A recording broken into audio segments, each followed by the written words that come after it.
for next Sunday, Easter, they will stay the same as they currently are. We'll have Sunday school, and then our service will be at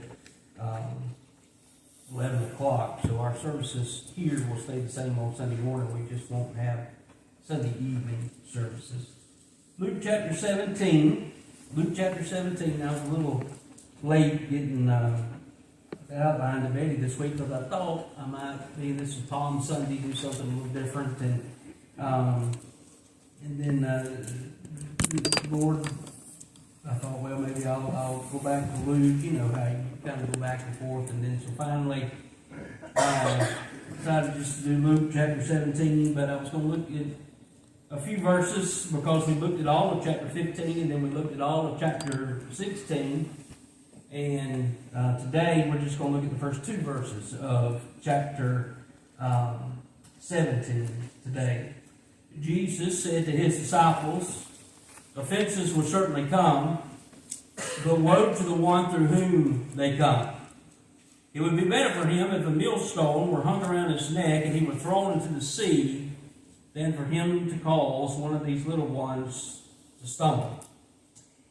Jesus said that it would be better for a person to take a millstone, and there were two types of millstones in the Bible. One was a massive 5 or 6 foot high stone that was moved by animals, donkeys or oxen. They were about the only thing that can move that type of stone. The other was a smaller stone, yet it was very heavy in weight, but it could be moved by a couple of men working together.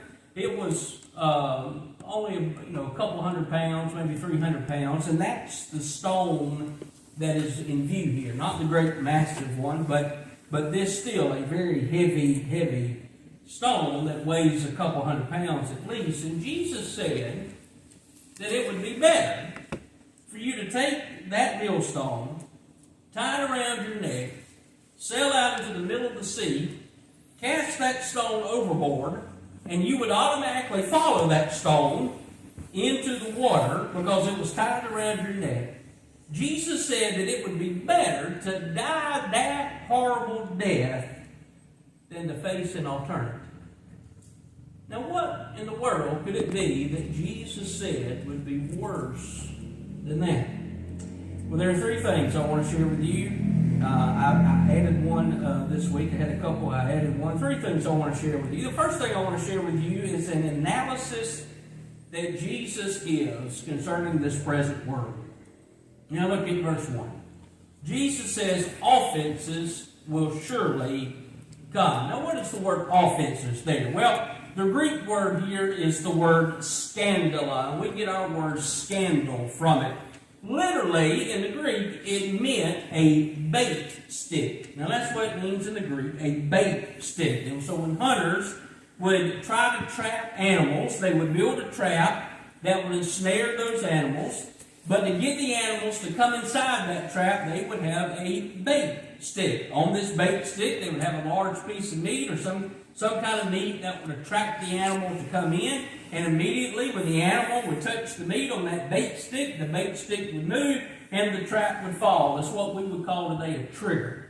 It was a trigger in a trap. And so that's what the word offense here, the word offensive means. It literally means a bait stick. That which seeks to draw in an unsuspecting animal, and once the animal touches that stick, he's trapped, he's ensnared, he can't get away, he's caught. Well, throughout the years, as words evolved, that word came to mean any kind of stumbling block.